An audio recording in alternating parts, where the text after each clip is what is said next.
अस्सलाम वालेकुम नाज़रीन, मेरा नाम गुलरुख हसन है और आज की वीडियो स्पेशली उन लोगों के लिए है जिनको अक्सर जोड़ों का दर्द रहता है।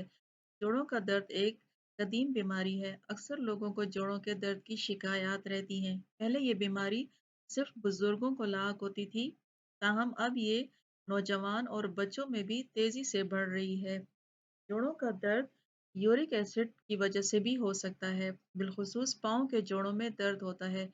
यूरिक एसिड एक नॉर्मल कीमियावी मादा है जो खाना पीना हजम होने के बाद पैदा होता है और खून से गुर्दों तक पहुंचता है और गुर्दों से अखराज होकर जिस्म से बाहर निकलता है।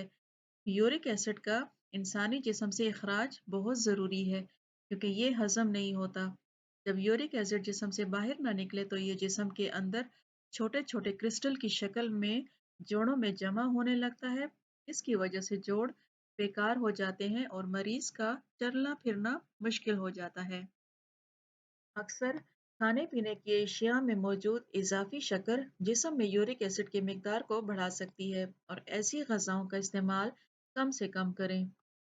इसी तरह सोडा ड्रिंक और फ्रूट जूस में भी फ्रक्टोज और ग्लूकोज वाली शक्कर मौजूद होती है। ये शक्कर तेजी से जज़ब होती है और खून में शक्कर की मिकदार बढ़ाने के साथ साथ यूरिक एसिड भी बढ़ा देती है। इसके अलावा चावल, मुर्गी और सुर्ख गोश्त यानी गाय का गोश्त, बकरे का गोश्त, कलेजी, पाए, मगज, निहारी गुर्दों में भी ज्यादा पाई जाती है। इनका ज्यादा इस्तेमाल भी यूरिक एसिड के मुहलिक मर्ज में इजाफे का बायस है। चिकनाइयों वाले पकवान, तेज मसालाजात और भुने हुए सालन का इस्तेमाल से भी गुरेज करें। और नाजरीन, गजा के साथ इजाफी वजन यानी मोटापा भी यूरिक एसिड की मिकदार में इजाफा करता है क्योंकि मसल्स के मुकाबले में फैट्स ज्यादा यूरिक एसिड बनाते हैं और बढ़ा हुआ वजन गुर्दों की कारकर्दगी पर मुतासर होता है और वजन में कमी यूरिक एसिड के लेवल पर मस्बत असर करेगी।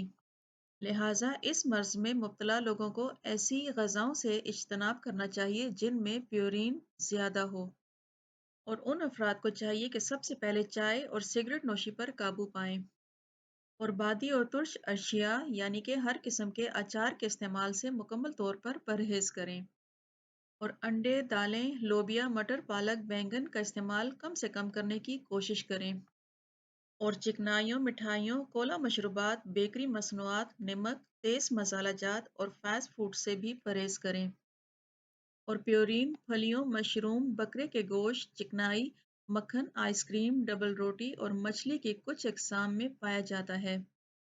कम चिकनाई वाला दूध इस्तेमाल करें।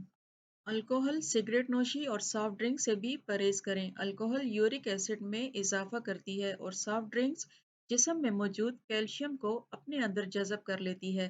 तला हुआ गोश्त कम से कम खाएं और सेब, मौसमी, गाजर का मुरक्कब जूस रोजाना एक गिलास लाजमी पीना शुरू कर दें और मौसमी, सेब वगैरह का रोजमर्रा खुराक में भी इस्तेमाल लाजमी तौर पर किया जाना चाहिए और नाश्ते में जौ का दलिया पानी में बना हुआ इस्तेमाल करें। दोपहर में बंद गोभी, करेले वगैरह के साथ चपाती खाएं। गाजर, मूली, खीरा, सलाद के पत्ते और प्याज बतौर सलाद खाना बहुत ही मुफीद होता है। एक चाय का चम्मच जैतून का तेल रात को सोने से पहले पिएं और नाजरीन, जो लोग मैग्नीशियम से भरपूर गजाएं इस्तेमाल करते हैं इनकी हड्डियां मजबूत होती हैं और इन्हें कभी भी जोड़ों में दर्द जैसी तकालीफ का सामना नहीं करना पड़ता। मीठी चीज़ों से भी परहेज करें क्योंकि परहेज इलाज से बेहतर है। और नाजरीन, अगर आप चाहते हैं कि आप सदाबहार तंदुरुस्त और तवाना रहें तो रोज़ाना सुबह के वक्त 1 घंटा वर्जिश करने को मामूल बना लें और पैदल ज़्यादा चलें और सादा पानी ज़्यादा पिएं। ज़्यादा पानी पीने से गुर्दों को यूरिक एसिड तेज़ी के साथ खारिज करने में मदद देता है। और नाजरीन, लीमू का इस्तेमाल भी बहुत ही बेहतरीन है क्योंकि लीमू विटामिन सी से भरपूर होता है और विटामिन सी यूरिक एसिड के क्रिस्टल्स और खून में शामिल दीगर आलूदगी को साफ करने में इंतहाई मददगार साबित होता है। लिहाजा एक गिलास नीम गर्म पानी में आधा लीमू निचोड़कर पीने से यूरिक एसिड कंट्रोल होता है और रात को हल्का फुल्का खाने के बाद अजवाइन का कहवा पीना भी बेहद फायदा पहुंचाता है क्योंकि अजवाइन के बीज ओमेगा 6 फैटी एसिड से भरपूर होते हैं जो कि हमारे जिस्म की सेहत के लिए इंतहाई मुफीद हैं क्योंकि ये जिस्म से यूरिक एसिड को साफ करने में अक्सीर का दर्जा रखते हैं। اس کے علاوہ سبز چائے پینے سے بھی یورک ایسڈ کنٹرول ہوتا ہے۔ اور ناظرین، ہائی بلڈ پریشر کے مریض اور 60 سال سے زائد عمر کے افراد ڈاکٹر کے مشورے سے اس پر عمل کریں۔ اور ناظرین، خود کو صحت مند رکھنے کے لیے سب سے ضروری ہے طرز زندگی میں تبدیلی، اور باقاعدگی سے ورزش کیجیے اور متوازن غذا کا استعمال رکھیں۔ اور آخر میں یہ دعا ہے کہ اللہ ہمیں ہر قسم کی بیماری سے بچائے، آمین۔ اور ناظرین، یہ تھی آج کی ویڈیو۔